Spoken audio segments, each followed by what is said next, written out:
नमस्कार, यूट्यूब चॅनलमध्ये पुन्हा एकदा आपले सर्वांचे मनपूर्वक स्वागत आहे। मृत्यूपूर्वी 7व्या वेतन आयोगाच्या फरकाची एकत्रित रक्कम पदरात पडणार काय?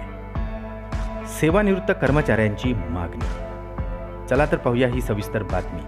त्यापूर्वी चॅनलला नवीन असाल तर सबस्क्राइब करायला विसरू नका आणि नवीन अपडेट मिळविण्यासाठी बेल आयकॉनला प्रेस करायला विसरू नका। ही महत्त्वाची माहिती आपल्या सहकारी मित्रांना आणि इतर कर्मचाऱ्यांना शेअर करायलाही विसरू नका।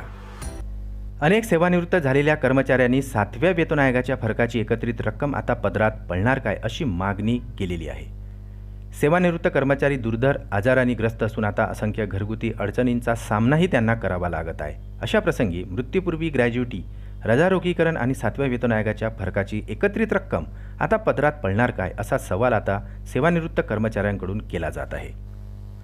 1 जानेवारी 2016 ते 31 डिसेंबर 2018 या कालावधीतील अनुदेय ठरणारी थकबाकी सेवानिवृत्त कर्मचाऱ्यांना रोखीने प्रदान करण्याचा शासन निर्णय असतानाही 5 वर्षानंतर फरवरी 2023 पासून दरमहा 2000 याप्रमाणे आता ती प्रदान करण्यात येत आहे।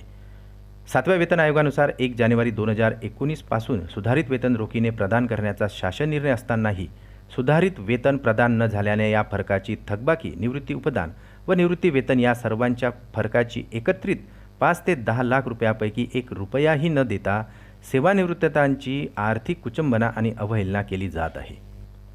मात्र जानेवारी 2021 नंतर सेवानिवृत्त झालेल्या कर्मचाऱ्यांना 7व्या वेतन आयोगानुसार रजारोखीकरण व निवृत्ती उपदानाची रक्कम एक रकमी प्रदान करून त्यांच्यापेक्षा सेवाज्येष्ठ कर्मचाऱ्यांवर एक प्रकारे अन्याय आणि भेदभाव केला जात असल्याचा आरोप केला जात आहे। ग्रॅज्युटी, रजारोखीकरण आणि 7व्या वेतन आयोगाच्या फरकाचा न्याय कधी मिळणार असा प्रश्न आता सेवानिवृत्त कर्मचाऱ्यांकडून केला जात आहे। 2016 व त्यानंतर सेवानिवृत्त झालेले कर्मचारी आज 65 ते 67 या वयोगटातील असून ते आजाराने ग्रस्त आहे। त्यामुळे त्यांच्या वैद्यकीय उपचारासाठी येणारा खर्च थकबाकी पोटी मिळणाऱ्या 2000 रुपये व निवृत्ती वेतनातून भागविणे शक्य होत नाही।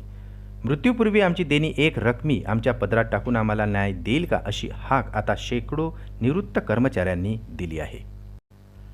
पुन्हा भेटू आमच्या यूट्यूब चॅनलमध्ये नवीन अपडेट्ससह। तोपर्यंत नमस्कार।